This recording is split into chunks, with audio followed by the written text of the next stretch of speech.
reçoit une femme, on n'a pas fait exprès. Oh, L'actrice Noémie Lovski, vous savez, elle jouait dans le film La Bonne Épouse avec Yolande Moreau et Juliette Binoche. Parfait. Que de la gonzesse, mec. Ça sera dans Par Jupitereux. Ouais, Donc, oui, tout à fait. Voilà, je viens d'entendre des pop, ça veut dire qu'il est 17h sur France Inter.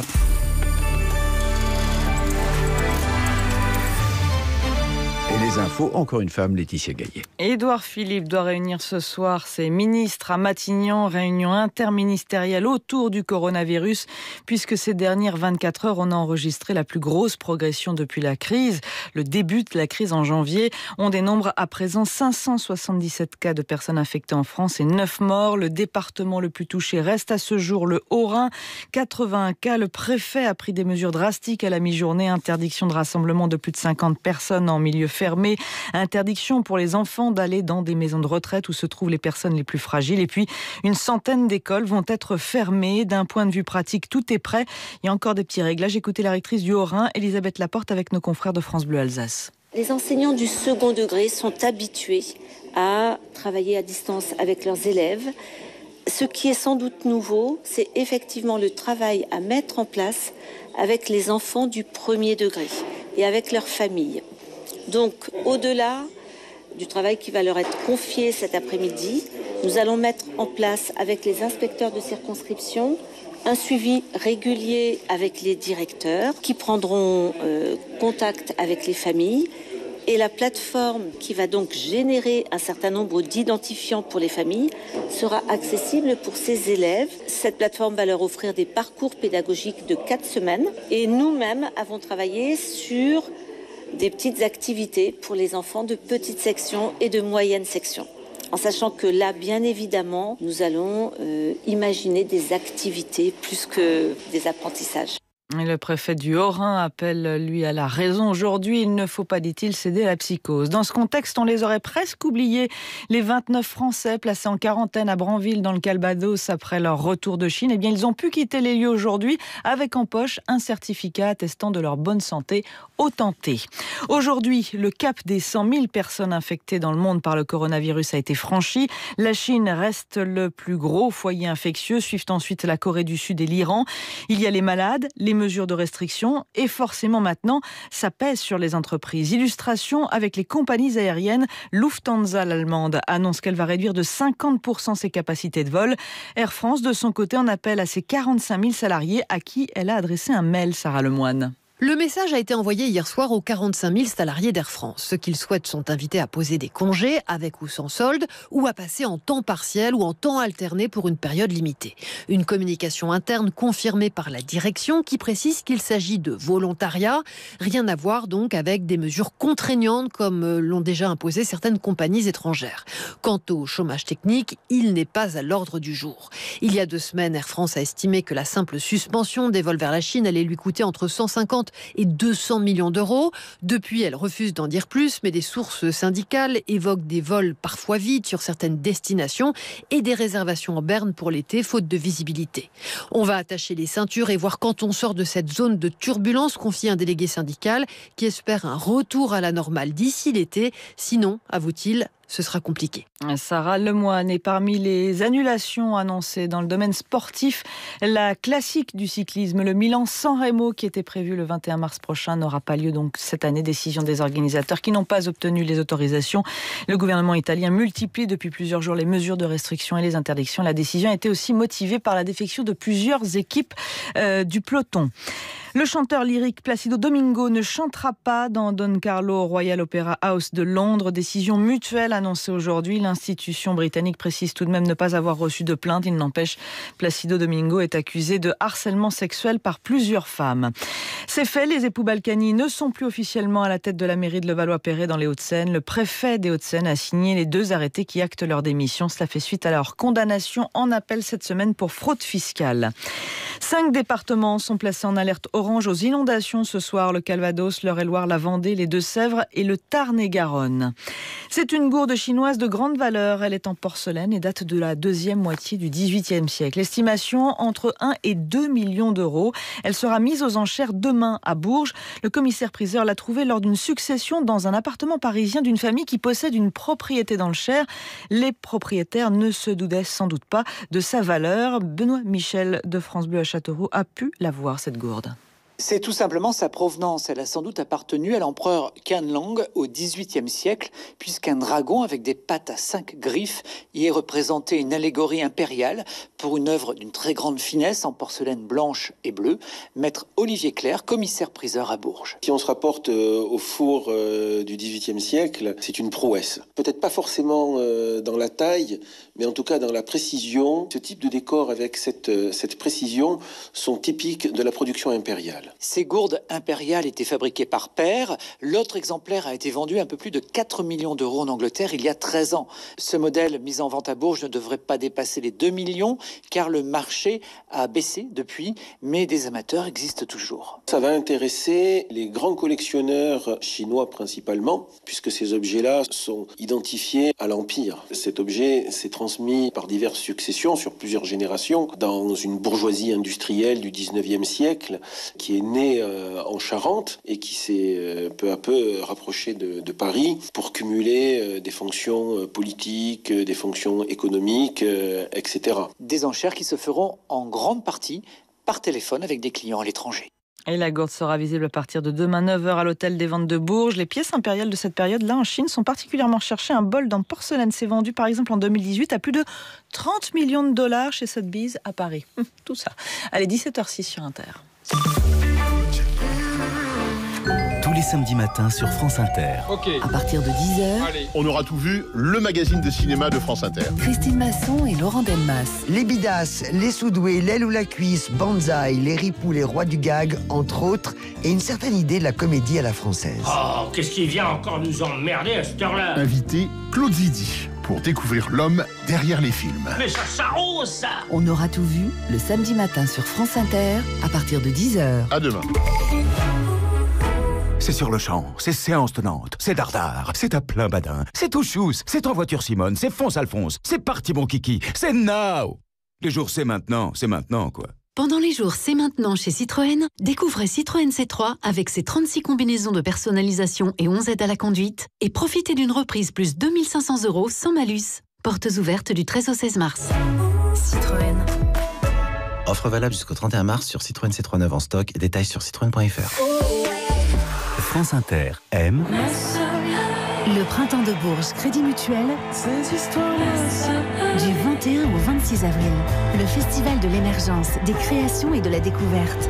Avec M, Marie-Flore, Malik Judy, Aloïs Sauvage, Ezra Furman. Le printemps de Bourges Crédit Mutuel du 21 au 26 avril. Les plus grands artistes, les plus belles découvertes. Un événement France Inter en partenariat avec France Télévisions. Toutes les infos sur franceinter.fr. Toute féministe sur France Inter. Donc, mesdames, messieurs, c'est par Vénus maintenant. Oui, c'est vrai. Hein, vous êtes à combien de pourcents féministes, vous? Juliette, ça vous ennuie que je parle à Laetitia Gaillet ou comment ça se passe? C'est pas moi. C'était pas moi. Mais on est à l'antenne, mais c'était pas moi qui parlais. Mais quand il y a que des gonzesses, on s'en sort pas en fait. Non, c'est assez bruyant. Donc, j'ai noté ça. De ce point de vue-là, je suis pas forcément féministe. Merci Laetitia Gaillet pour ces informations. Et puis bon, amusez-vous bien. Merci, passez un bon week-end.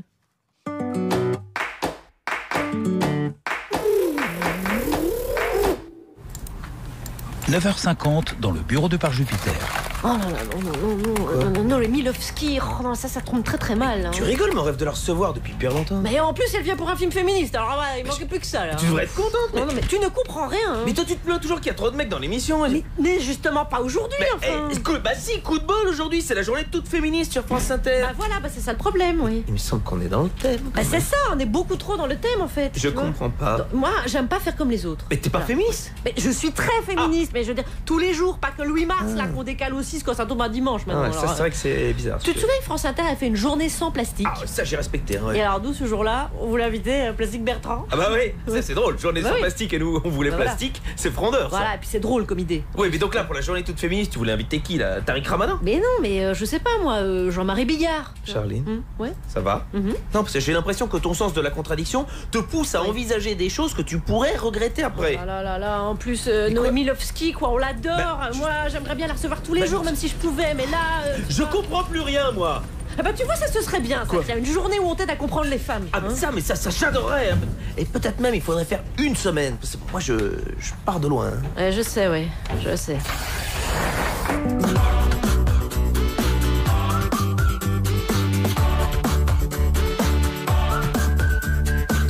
Bonjour la France Inter, bienvenue dans la start-up de la radio publique, dont voici la devise du jour. Il ne faut pas mettre la shortlist avant les backups. Parce que sinon, après, c'est tout le process de la conf call qui part en freestyle. Je vous aurais prévenu. Voici le menu. Hubert vient de découvrir ce qu'est un contrat de travail.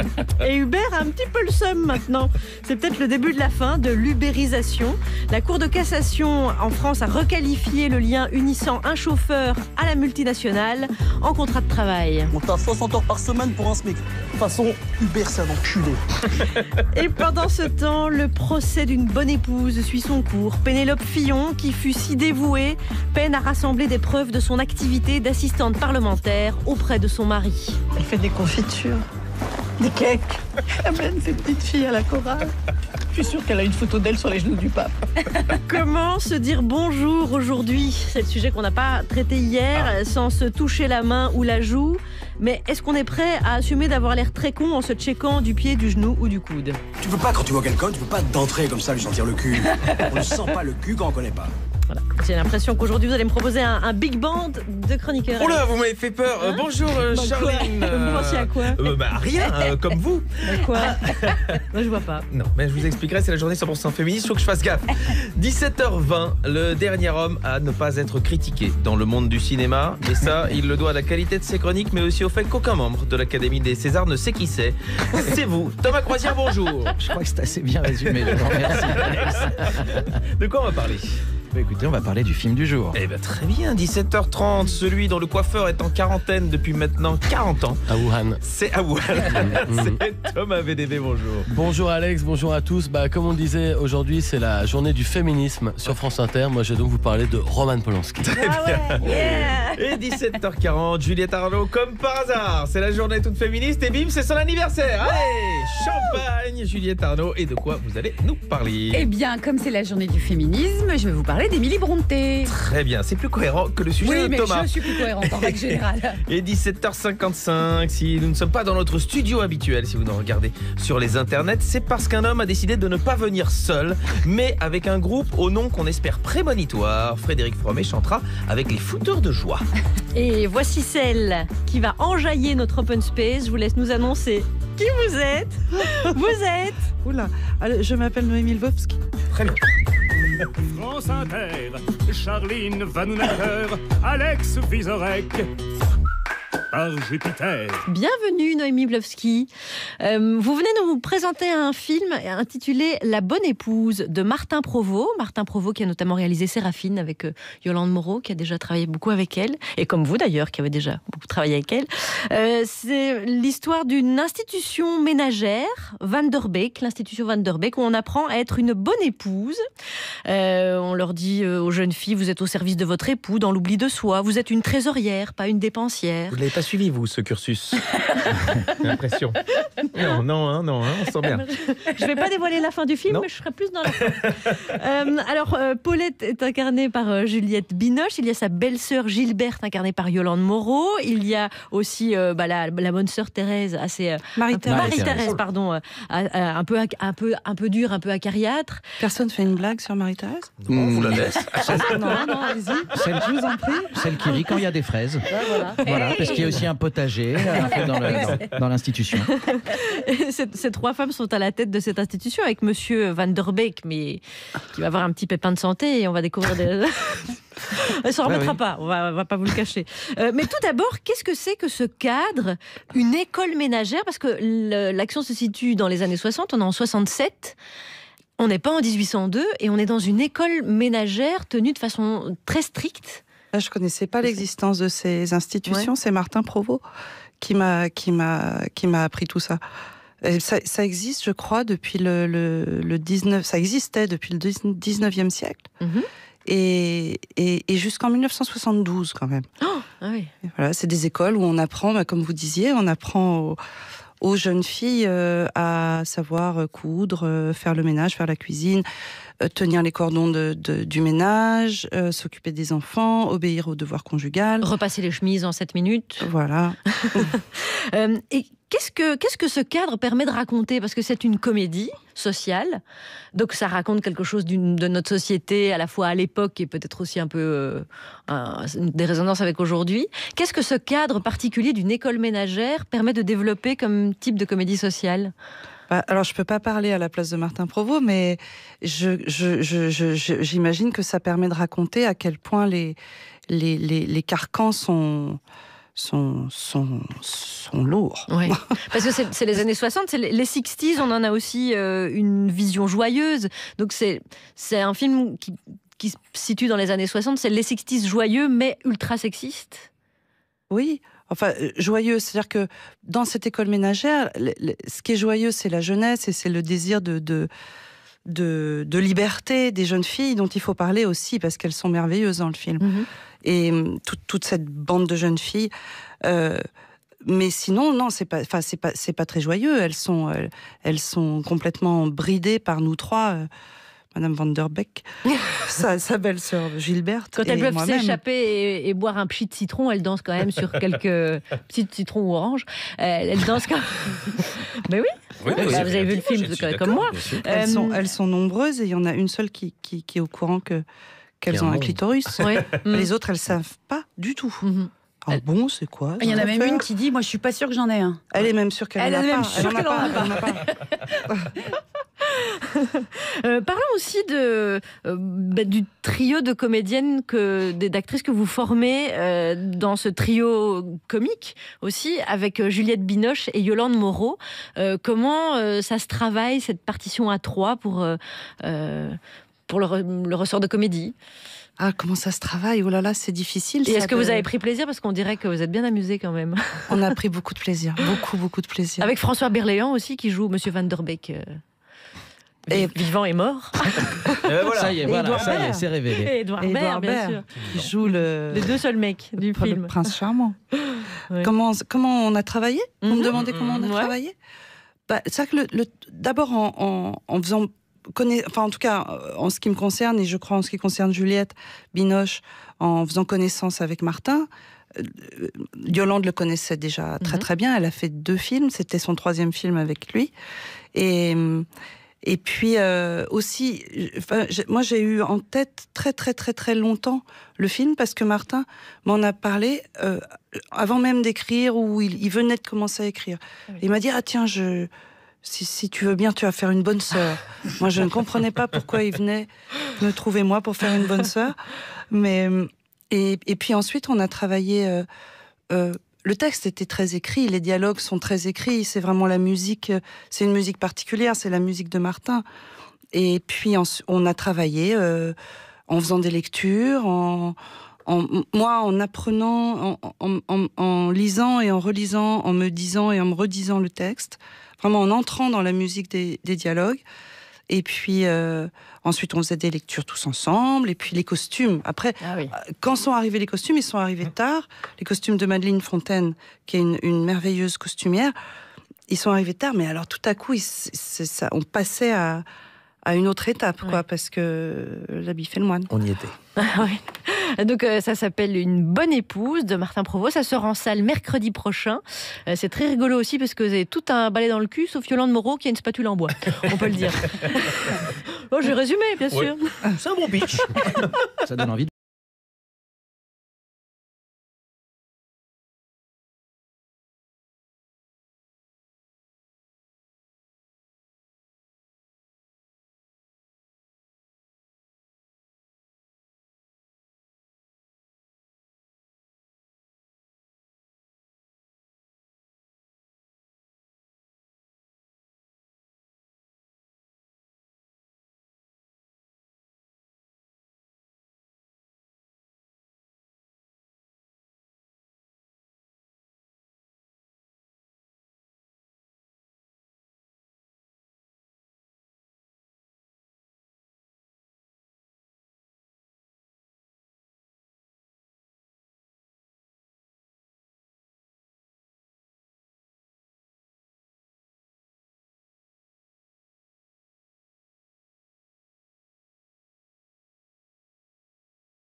Mercredi prochain, film de Martin Provost avec notamment Juliette Binoche et Yolande Moreau, Édouard Baird ou François Berléand. Pour entourer notre invité, Alex. D'abord, pour parler de ce film, ce sera Thomas Croisière. Pour revenir sur les Césars, ce sera Thomas VDB. Et pour nous faire découvrir une jeune auteure qui a de l'avenir, m'a-t-elle dit, Émilie Bronte. Pardon, c'est Juliette Arnaud qui va s'en charger. Vous savez, quand il a fallu sauver Notre-Dame, il y avait beaucoup de monde pour être ému. Là, il faut sauver l'hôpital public qui est en train de flamber à la même vitesse. Le journal de presque 17h17. On tire très bien ça. Brigitte, tu veux une petite anisette? Et on commence par les titres. Pour Emmanuel Macron, l'épidémie de coronavirus est inexorable. Et oui, c'est sûr, le Covid-19, tu peux pas l'arrêter avec un 49.3. Même un député alsacien présente des signes de contamination au coronavirus, ce qui suscite l'inquiétude à l'Assemblée nationale. Ce qu'on appelle les limites de l'immunité parlementaire. Est-ce qu'il y aura des brèves? Et oui, ça fait longtemps que je suis au stade 3 en matière de brèves. C'est bien ça le problème. Toujours pas de masque ou d'antivirus. On peut pas s'en protéger. On commence par le 13h ce midi sur TF1. En tout cas, à chaque heure qui passe, on apprend de nouveaux cas de coronavirus qui nous interpellent parfois. Pardon, à Mulhouse. Reportage d'Isabelle Marie. Je pense qu'on peut ajouter un cas supplémentaire. Oui, si. JP Péravien. Emmanuel Macron, lui, était ce matin dans une maison de retraite à Paris. Ouais, quand même, en plein coronavirus, le gars prend quand même le temps d'aller draguer. Allez non, c'est journée 100%, j'ai pas fait exprès. Ça m'a échappé, je l'ai gardé pour lundi. Journée 100% féministe aujourd'hui. C'est 100% pas dans le thème, cette vanne-là. Attends, on n'est plus qu'à 99%. J'espère qu'à 18h, on va pas tomber en dessous de 50. Allez, coronavirus à Marseille, le concert de Patrick Bruel est reporté. Patrick, oui, si, il voulait jouer. Pourtant, il avait proposé qu'on distribue des masques vraiment à tout le public. Ah bon, il a acheté un si grand stock de masques? Non, parce qu'il voulait plutôt recycler les masques string jetables. Voilà, de toute façon, il n'utilisait pas. De tous les massages qu'il a. Bah oui, c'est normal. Voilà. Passons à la politique. Oui, ce matin, Ségolène Royal était l'invitée de LCI et on lui a parlé des Gilets jaunes. Écoutez, franchement, si j'avais été aux responsabilités, les Gilets jaunes, ça ne durait pas 48 heures.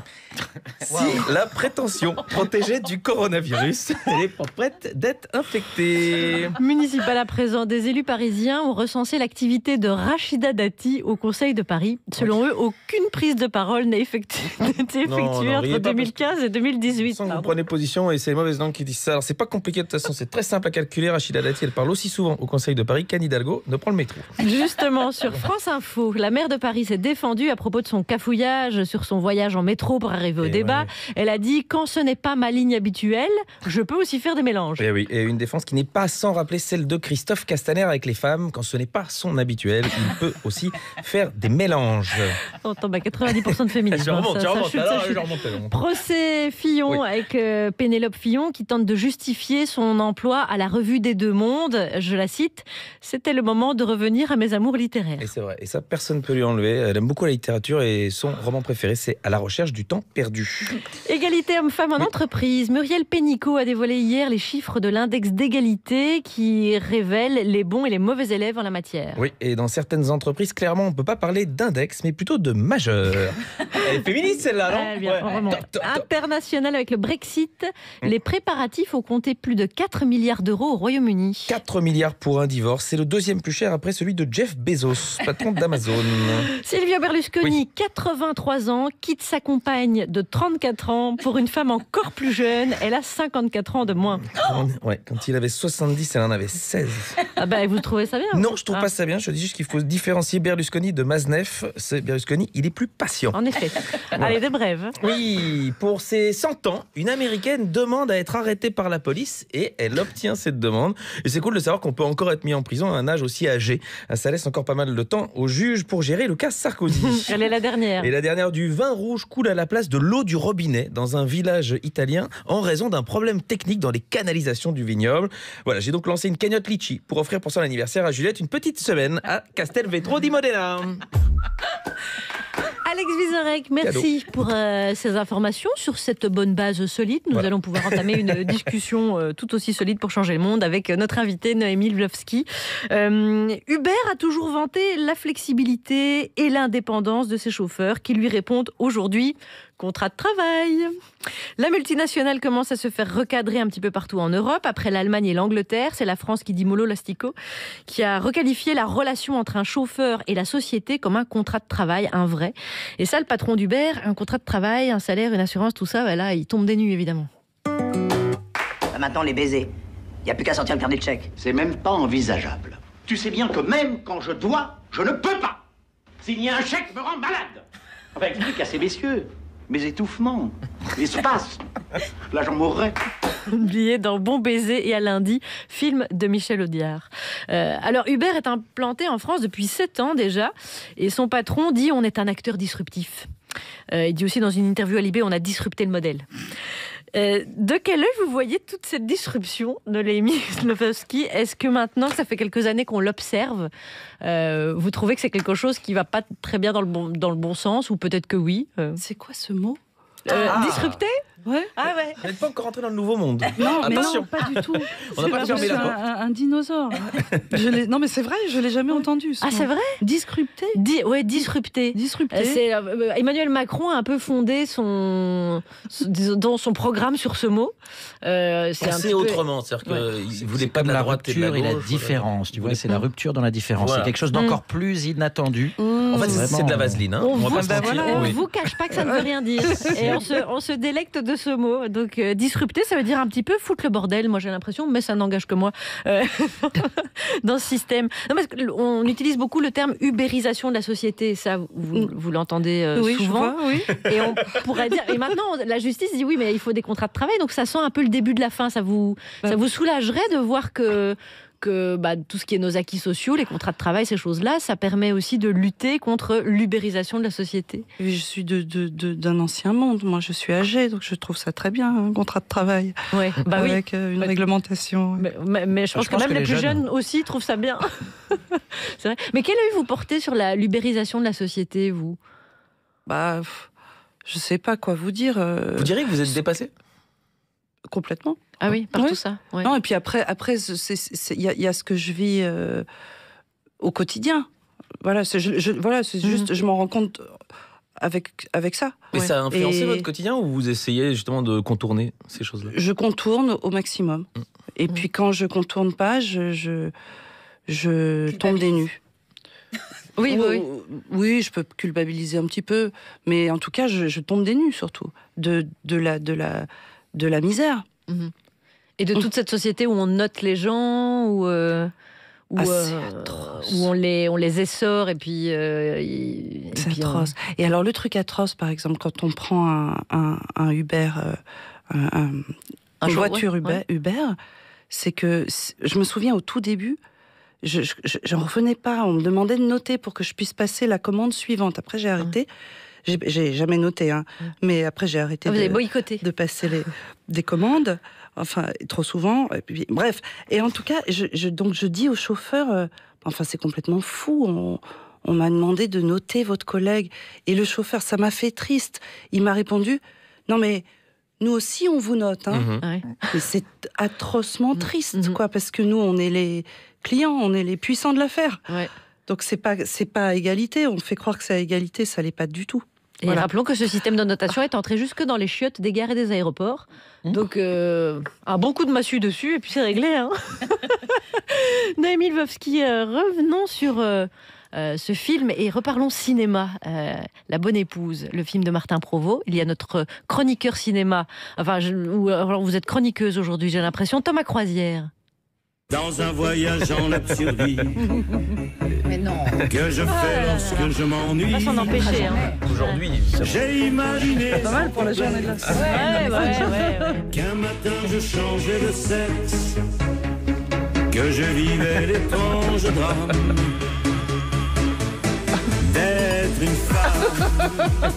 Journée toute féministe oblige, je tenais à célébrer un auteur aussi important pour l'émancipation des femmes que Simone de Beauvoir, Michel Sardou. Oui, je connais vos réserves les filles, mais dès 1981, Michel brandit fièrement son énorme micro pour célébrer toutes les femmes, qu'elles soient cinéastes comme vous, Noémie Lvovsky, écrivains comme Juliette Arnaud ou planquées en Suisse comme Christine Gonzalez. Dès le dernier siècle, Michel appelait de ses voeux une femme femme à la présidence pour faire bander la France et résoudre nos troubles de l'élection. Oui, Michel a toujours été en avance sur les féministes puisque comme tout homme, son cerveau pèse 200 grammes de plus que le vôtre, mesdames. Mais je ne suis pas venu polémiquer car en cette journée féministe, la minorité, c'est clairement moi. Alors parlons de votre film, Noémie. La bonne épouse est avant tout la compagne de son mari. Ce qui suppose oubli de soi et bonne humeur. Dès que j'ai entendu le premier des 7 piliers de la bonne épouse énumérés dans l'école ménagère Van der Beek, j'ai su qu'aucune de vous n'y avait été admissible, les filles. Et quand bien même vous auriez respecté les 5 premiers piliers, le 6e, la bonne ménagère s'interdit toute consommation d'alcool, vous aurez été fatal. Votre film démarrait très bien, Noémie. Je riais de bon cœur aux répliques ciselées du pimpant trio d'actrices que vous formez avec Juliette Binoche et Yolande Moreau et me réjouissais des belles valeurs qu'il défendait et que je souhaite actuelle. J'y trouvais une douce nostalgie à base de pchit et de roudoudou. On y rappelait que les roux sont toujours des éléments perturbateurs. Souvenez-vous de Daniel Cohn-Bendit ou Pablo Mira. Et on écoutait le célèbre duo de chanteurs belges Salvatore et Adamo. Tu ne viendras pas ce soir. Crie mon désespoir. Et puis, subitement, l'histoire se délite. La chute de la figure patriarcale incarnée par François Berléand fait qu'on s'y met à évoquer la libération de la femme, voire, au détriment du devoir conjugal, à revendiquer le plaisir féminin. Alors que je peux vous garantir, après 30 ans de recherche acharnée, que le plaisir féminin n'existe pas. Pire encore, on se met à écouter du Jodassin.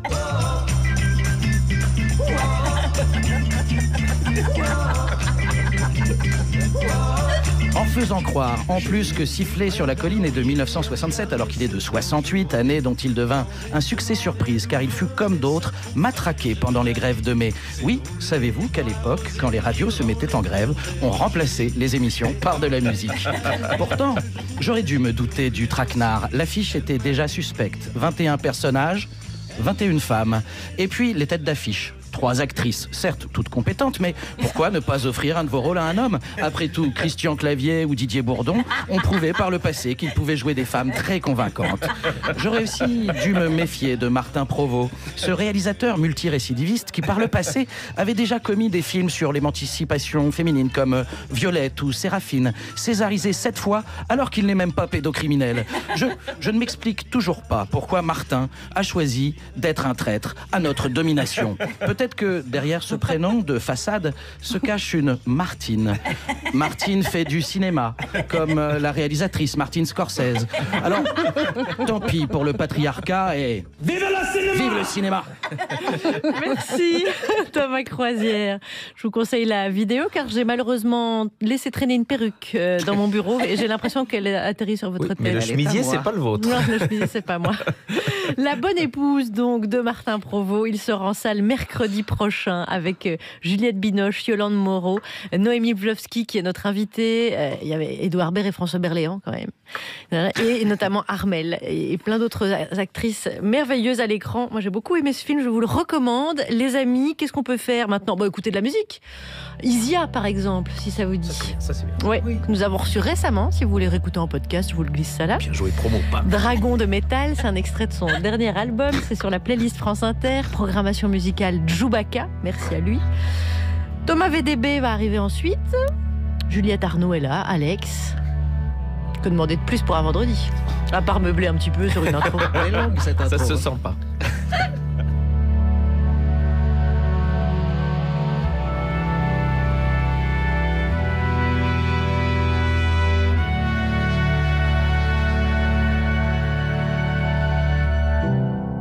Dragon de métal, ensemble maître du temps.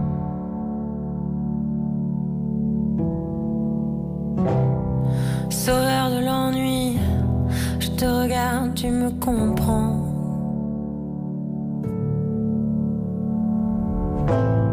Tes mots, tes rires, tes gestes, plus doux que n'importe quel soir.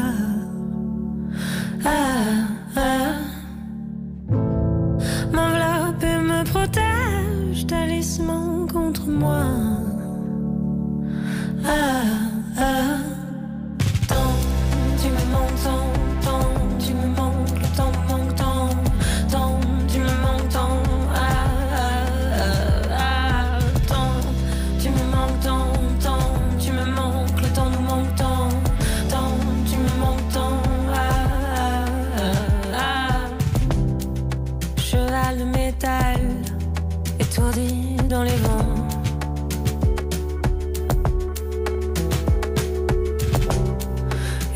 fidèle compagnon. Tu me regardes, je te comprends.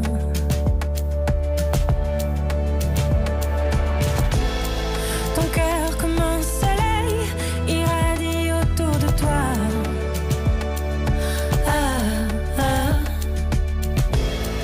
Ta liberté souveraine accompagne mes peurs.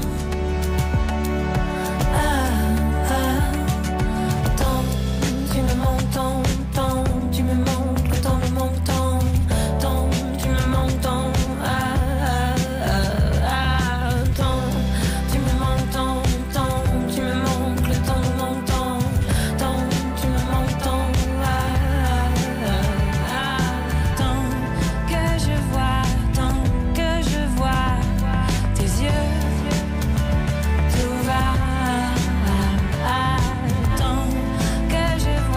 Tant que je vois tes yeux, tout va. Tant que j'entends ta voix, tout va. Tant que j'entends ta voix, tout va. Tant tu me manques tant tu me manques, le temps me manque tant tu me manques tant. Tant tu me manques tant tu me manques, le temps me manque tant tu me manques tant. Isia, Dragon de métal. On écoutait Noémie Vlovsky. Vous adorez cette chanson? Oui. Ouais, c'est très très joli. Je signale aussi que vous êtes à l'affiche du film Fille de joie, qui sort en salle le 18 mars, où vous jouez aux côtés de Sarah Forestier, que nous recevrons, nous, dans cette émission, lundi 16 mars, pour parler donc de ce film Fille de joie. Aujourd'hui, vous êtes là pour La bonne épouse de Martin Provost. On va y revenir tout à l'heure. En attendant, nous allons écouter Thomas VDB. Absolument. Bonjour à tous. Alors, comme je disais tout à l'heure, c'est vrai qu'on n'en a pas beaucoup parlé cette semaine. Alors, je me disais que c'était quand même important que vite fait, je fasse juste une mise au point sur la cérémonie des Césars, avec une ambiance quelque peu bizarre. Voilà, si besoin était, je devais revenir sur la soirée des Césars du week-end dernier. Alors, je sais pas vraiment si besoin il était, mais quand même, je me dis, c'est vrai que c'est fou les Césars parce qu'on a l'impression que c'est déjà loin, et en fait c'était seulement le week-end dernier. Parce que l'actualité maintenant, moi je compte ça un peu en année de chien. Ça il se passe tellement de trucs, un mois c'est un an. L'affaire Griveaux, je sais pas si vous vous souvenez, mais on parle d'un truc de l'époque de jadis, hein, vraiment. Alors que c'est pas si vieux, un pauvre Benjamin Griveaux, il est encore chez lui à la maison. En boule. Alors c'est vrai, les cérémonies c'est quand même souvent long. Les cérémonies c'est souvent long. Souvent presque on peut voir pousser les stalactites au plafond de la salle Playel. Et là en plus on s'y attendait, mais l'ambiance évidemment était glaciale. Moi ça m'a un peu fait penser au film danois Festen. C'est le repas de famille qui tourne le mal. À chaque fois qu'il y a quelqu'un qui prenait la parole, je disais oh qu'est-ce qu'il va dire, qu'est-ce qu'il va dire là. En tout cas ceux qu'on n'a pas vu cette année, c'est les intermittents. Parce que normalement, ils viennent tous les ans pour dire « Monsieur le ministre de la Culture, l'alinéa 4 du régime des intermittents !»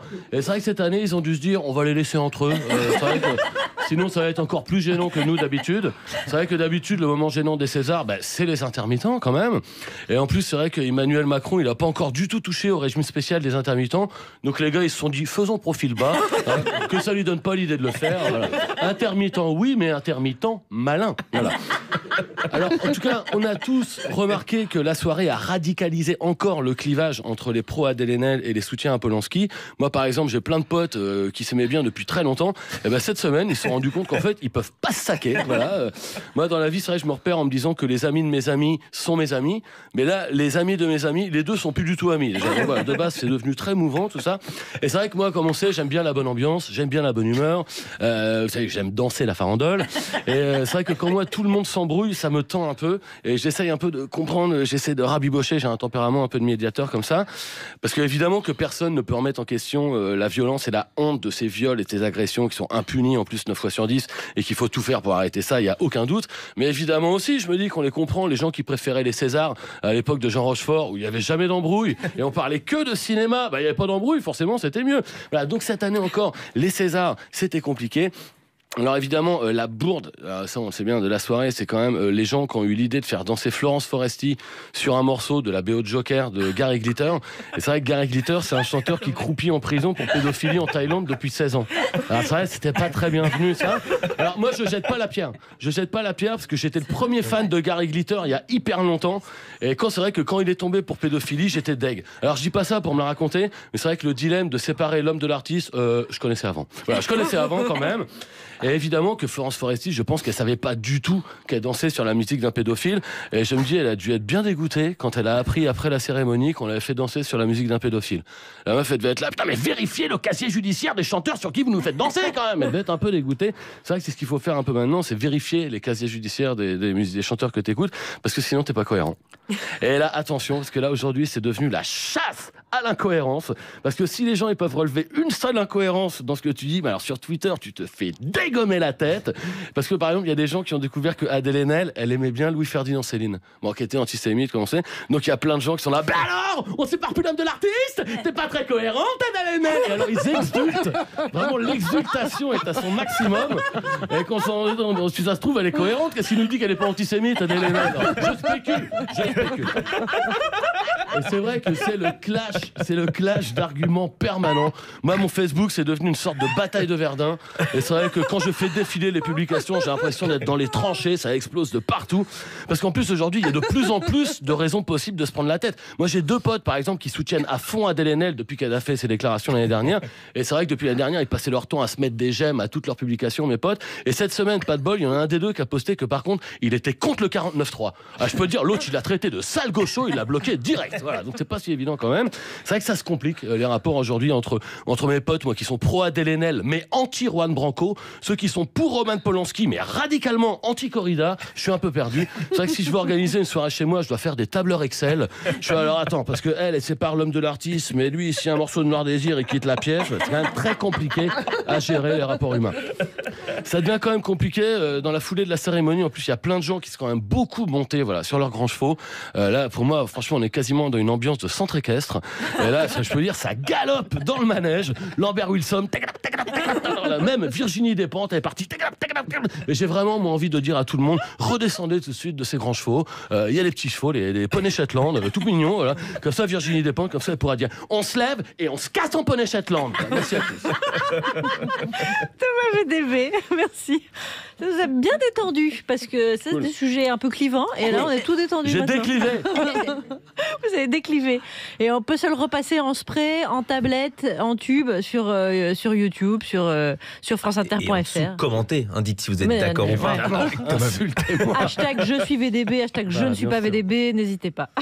Noémie Vlovski, on va poursuivre avec vous et parler de l'autre comédie sociale à l'affiche en ce moment. C'est le procès des époux Fillon pour emploi fictif présumé. Déjà une comédie culte avec des répliques comme Pénélope, les mails, c'était pas trop son truc. Voilà. Alors est-ce qu'une épouse d'homme politique en vue, c'était déjà pas un travail à plein temps? En tout cas, le collectif des épouses modèles la soutient bien sûr.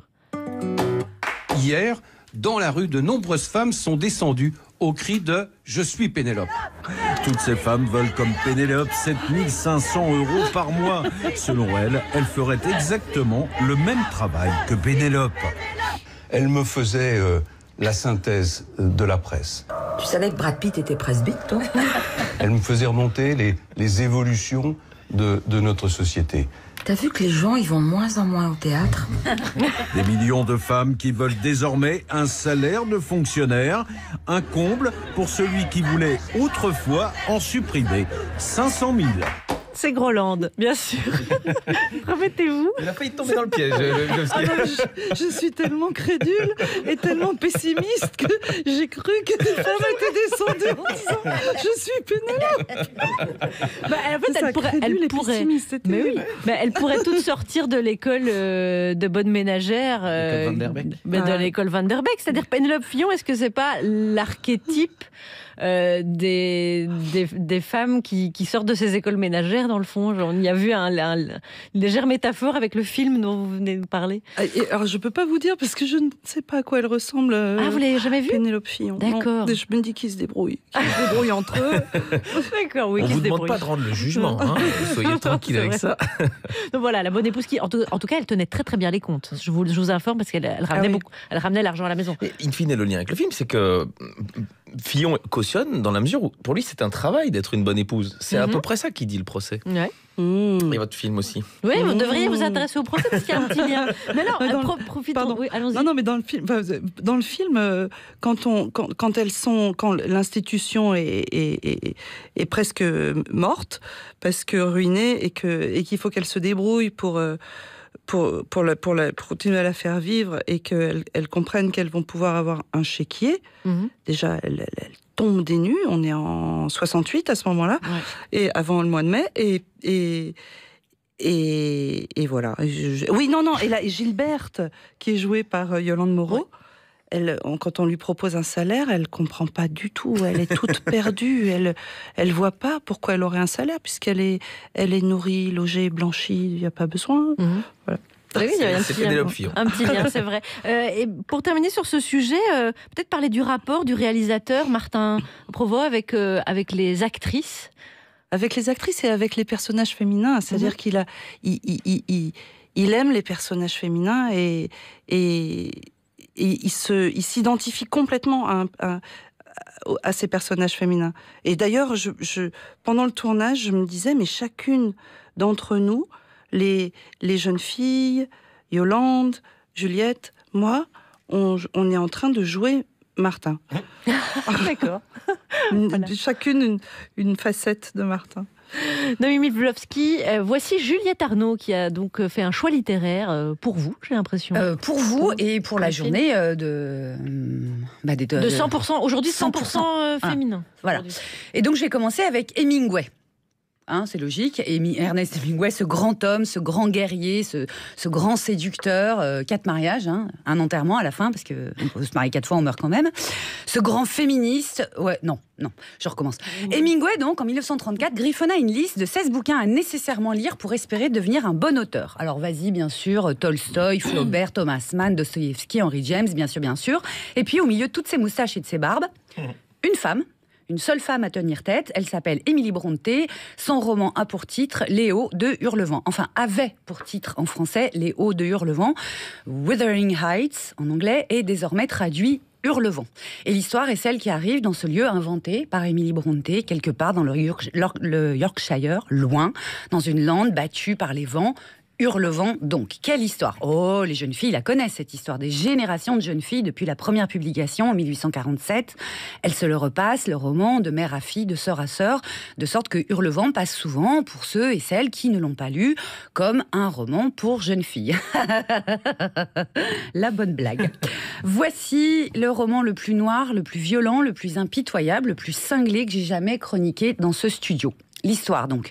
Un homme revient chez lui à Hurlevent et, au lieu de rapporter les cadeaux promis à ses enfants, il rapporte un petit garçon qu'il a trouvé à la ville, un petit gitan, dit Émilie Brontë, noir de peau, de cheveux et d'œil.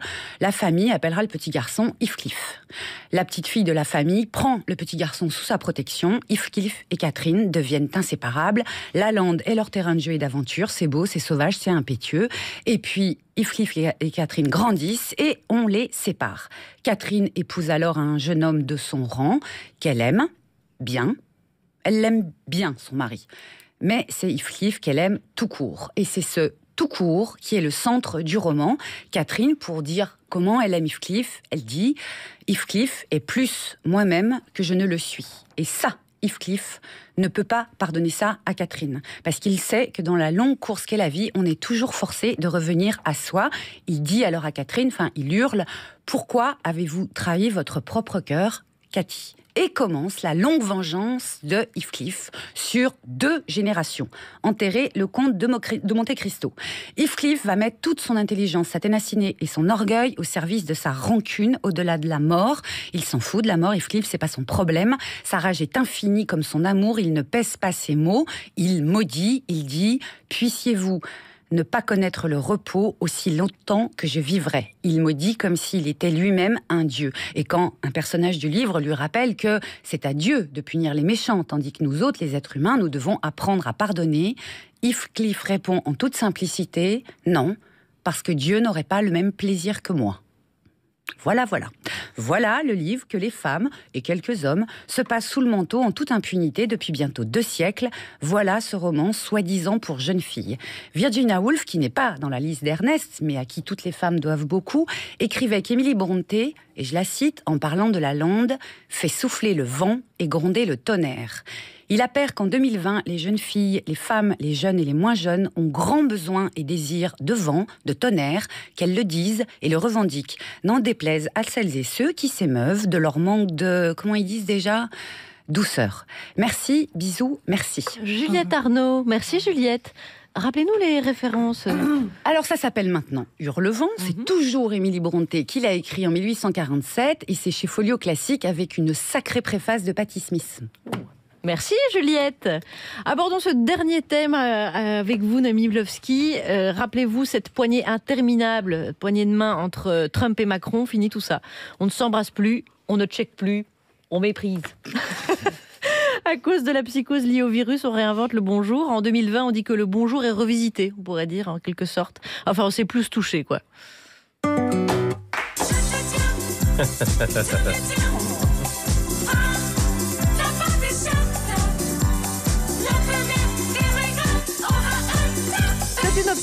C'est une option extraite du film de Jean-Yann qui s'intitule ce film « Je te tiens, tu me tiens par la barbichette ».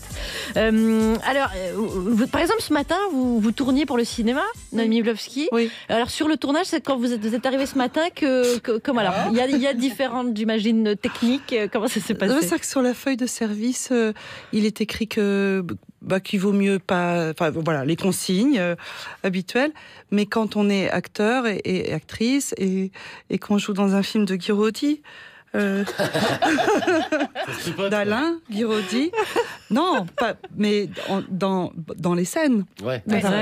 Donc on ne s'est pas touché pour se dire bonjour avec l'équipe, mais après il faut bien jouer ce qu'il y a à jouer. Mais vous prenez un bain de gel hydroalcoolique avant la scène ou comment ça se passe ? Vous voulez dire sur quelle partie du corps ? On ne connaît pas le scénario. Thomas Croisière. Il y a un vrai sujet aujourd'hui sur les tournages qui risque d'être interdit. Il y en a d'ailleurs plein qui ont été reportés. Le Astérix et Obélix, et aujourd'hui de contrats d'assurance sur les tournages, parce que est-ce que ça va être pris en charge par les assurances ou par les producteurs ? C'est un vrai sujet. Donc aujourd'hui, les compagnies envoient des avenants en contrat en disant tout est couvert, sauf les virus. D'accord. Bon, après, si vous êtes confiné, le tournage va aller beaucoup plus vite. On sera sur place disponible. Et sinon, dans la vie quotidienne, vous continuez à faire des bisous, à serrer des mains plutôt. Ouais, plutôt. Ne cédez pas à la panique. Non, mais ce que j'espère, c'est que les gens vont continuer à aller au cinéma. Ah bah oui. Bah, on espère tous pouvoir continuer à le faire, ça c'est certain. Que dit le milieu ? Parce que c'est vrai qu'on voit des films qui s'annulent et qui se reportent, mais à l'intérieur, les gens sont pas rassurés, j'imagine. Je sais pas trop, parce que je suis en tournage, donc je fais que travailler. Vous n'avez pas parlé au producteur ? Non, pas de ça. Non, mais j'imagine que c'est angoissant pour les distributeurs et pour les producteurs des films qui sortent en ce moment. Oui, j'imagine que c'est une angoisse. Alors nous, on a emmené qui pour compléter l'équipe et augmenter les risques ? Vous ne venez plus jamais seul. Terminé. Mais qui sont ces gens ? Eh bien, attention, la playlist de France Inter va prendre une leçon, puisque je suis venu accompagner des fouteurs de joie pour promouvoir l'Eurovision. L'Eurovision où Franck Riester veut obliger la France à chanter en français. Mais quelle horreur! Vous imaginez si, par exemple, les Allemands chantaient en allemand? Scheiße, warum Franck Riester? Haha, du bist Ministro ein Kinder. Haha. Ich préférais Claudia Schiffer. Haha. Diane Krüger, Nina Hagen. BMW, Porsche, Volkswagen. Ich lieb dich nicht, du liebst mich nicht. Ich lieb dich nicht, du liebst mich nicht. Ich lieb dich nicht, du liebst mich nicht. Ich lieb dich nicht, du liebst mich nicht. Da, da, da. Riester kaputt. Da, da, da. Französisch kaputt. La culture kaputt. La retraite kaputt. Hôpital kaputt. École kaputt. Justice kaputt. Schumacher aussi kaputt. Ich lieb dich nicht, du liebst mich nicht. Ich lieb dich nicht, du liebst mich nicht. À vous. À vous. Was ist los, Eurovision? Eine Concours à la con. Ah. Conchita Wurst et plumes dans le fion. Ah. Et encore une grosse gamelle. Avec le fils de Michel Leb. Da da da. Deutschland 12 points. Da da da. Danemark 10 points. Da da da. Azerbaijan 8 points. Da da da. Frankreich no point. Da da da. Eine große Raclée. Da da da. Eine grosse dérouillée. Da da da. Eine große branlée. Da da da. Eine große Ruste. Da da da. Ich lieb dich nicht, Frank Riester. Da da da. Ich lieb dich nicht, Frank Riester. Da da da. Ich lieb dich nicht, Frank Riester. Da da da. Ich lieb dich nicht, Frank Riester. Da da da. Merci, bravo. C'était Frédéric Fromet et les Fouteurs de Joie.